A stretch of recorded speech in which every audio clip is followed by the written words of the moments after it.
Assalamualaikum warahmatullahi wabarakatuh. Saya Zaskia Prinanti dengan NIM A1J223022 akan menjelaskan tentang artikel yang saya review. Yaitu pertama mengenai hubungan pragmatik dengan ilmu sastra. Yang artikel yang saya review kemarin berfokus pada peranan pembaca untuk memahami atau menghayati konteks kalimat dan untuk mempelajari maksud ujaran, konteks klimaks, dan lain sebagainya. Contohnya pada artikel yang saya review kemarin, yaitu seperti novel dan cerpen yang dimana keduanya memerlukan konteks kalimat atau ujaran yang tepat.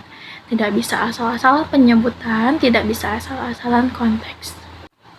Sama halnya dengan karya sastra yang lain, contohnya seperti pantun atau puisi, yang dimana kalau kita membuat pantun itu tidak bisa asal-asalan, harus menggunakan konteks yang tepat, harus bersajak AB-AB. Jadi tidak bisa menggunakan konteks yang asal-asalan begitu saja. Sama halnya dengan puisi, saat kita mengujarkan sebuah puisi atau menampilkan sebuah puisi, harus ada ujaran yang tepat, konteks bahasa yang tepat, kalimat yang tepat, dan nada yang tepat. Tidak bisa dengan konteks atau ujaran yang asal-asalan, yang itu akan membuat sebuah tampilan puisi kita tidak menarik. Dari hasil penelitian yang menunjukkan bahwa kumpulan cerpen yang saya ambil pada artikel yang saya review, yaitu Lembah Kehidupan karya M. Hussein Umar, mengandung berbagai jenis deksi sosial, yaitu 1. Deksi sosial jenis jabatan, 2. Deksi sosial jenis profesi, 3. Deksi sosial jenis julukan, dan 4. Deksi sosial jenis gelar. Masing-masing deksi tersebut memiliki fungsi untuk menunjukkan rasa sosial dan hubungan sosial antara tokoh dan cerita tersebut. Yang kedua, berdasarkan analisis data yang telah dilakukan pada artikel yang saya review kemarin tentang penelitian ini, menemukan 140 data deksis dalam novel Kidung dari Negeri Apung karya Arsad Salam, yang dimana deksis-deksis ini dibagi menjadi beberapa jenis, yaitu deksis persona ada 90 data, deksis tempat ada 14 data, deksis waktu ada 18 data, deksis wacana ada 12 data, dan deksis sosial ada 6 data. Penggunaan deksis dalam novel sangat mendukung pengembangan cerita dan tidak mengalami kesalahan dalam penggunaannya. Deksis yang tepat digunakan untuk menghindari monotonisme dalam cerita yang meningkatkan efektivitas dalam penulisan sebuah novel. Nah, segitu penjelasan hubungan antara ilmu pragmatik dengan ilmu sastra. Intinya, kedua ilmu tersebut memiliki fokus atau inti di mana memfokuskan pada peranan pembaca untuk memahami, menghayati maksud ujaran, konteks kalimat, atau sebagainya. Yang kedua, saya akan menjelaskan tentang hubungan antara ilmu pragmatik dengan ilmu semantik, yang dimana keduanya ini sama-sama mempunyai persamaan yang sama, yaitu sama-sama mempelajari tentang makna bahasa.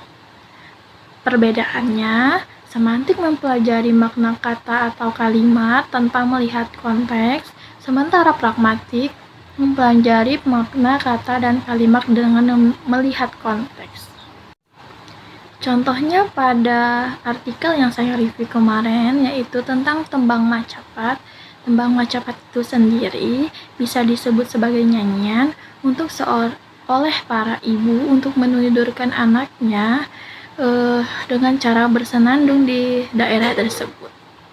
Jadi tembang itu sendiri memiliki makna sebuah nyanyian yang dimana dipakai seorang ibu di suatu daerah untuk menidurkan anaknya dengan cara bersenandung. Namun, seiring dengan kemajuan teknologi dan informasi, posisi tembang mulai tergeser dan menjadi kurang diperhatikan. Masyarakat Jawa lebih suka mendengarkan tembang dibandingkan dengan membaca puisi. Sehingga penting untuk diapresiasi tembang sebagai bagian dari budaya Jawa yang dilestarikan melalui kajian pragmatik, khususnya implikatur terkandung dalam liriknya.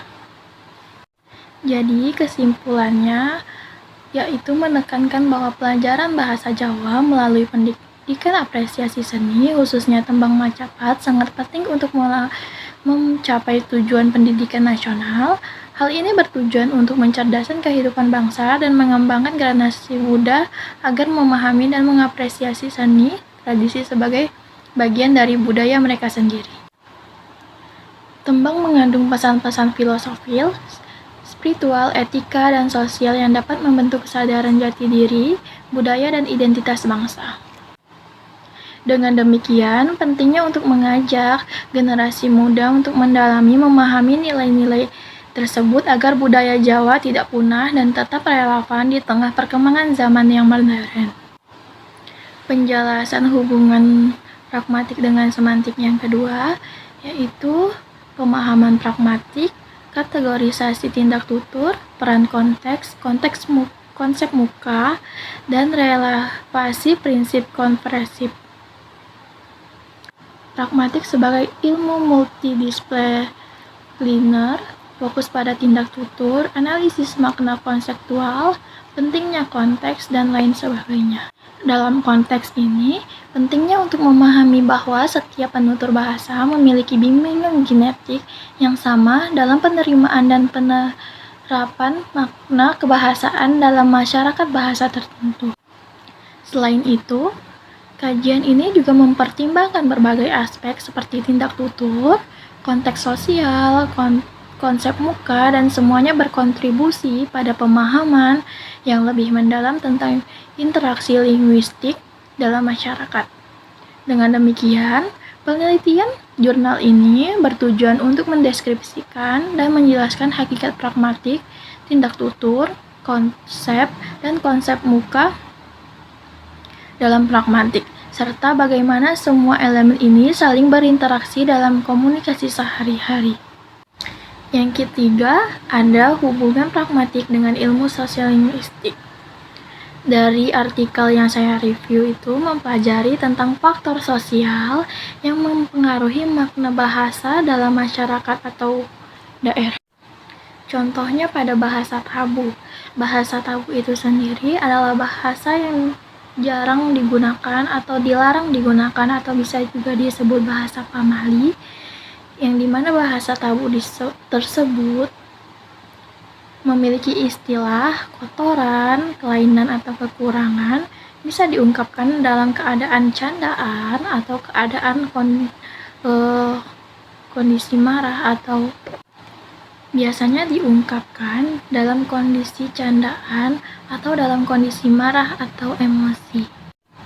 Pemerolehan bahasa tabu oleh siswa dilakukan secara tidak sadar melalui lingkungan sekolah, luar sekolah, dan video yang mereka tonton melalui telepon seluler yang di rumah. Implikasi dari hasil penelitian ini adalah pentingnya perhatian orang tua terhadap pertumbuhan anak, termasuk siapa temannya, aktivitas di luar sekolah, apa yang mereka tonton di perangkat elektronik mereka. Penelitian ini juga dipicu oleh observasi yang menunjukkan bahwa siswa kadang menggunakan bahasa tabu dalam interaksi dengan teman sebayanya. Tujuannya adalah untuk memahami mengapa dan bagaimana bahasa tabu digunakan, serta bagaimana siswa mempengaruhi dan mengetahui atau menggunakan bahasa tabu tersebut. Penelitian ini juga bertujuan untuk memberikan pemahaman mendalam tentang penggunaan bahasa tabu dalam lingkungan sekolah, untuk memberikan referensi bagi sekolah dan orang tua dalam meminimalisir penggunaan bahasa tabu di antara anak-anak. Sekian penjelasan materi dari saya tentang artikel yang saya review mengenai hubungan ilmu pragmatik dengan sastra, ilmu pragmatik dengan semantik, dan ilmu pragmatik dengan sosiolinguistik. Apabila ada kesalahan atau kekurangan kata, saya mohon maaf. Wabillahi taufiq wal hidayah. Wassalamualaikum warahmatullahi wabarakatuh.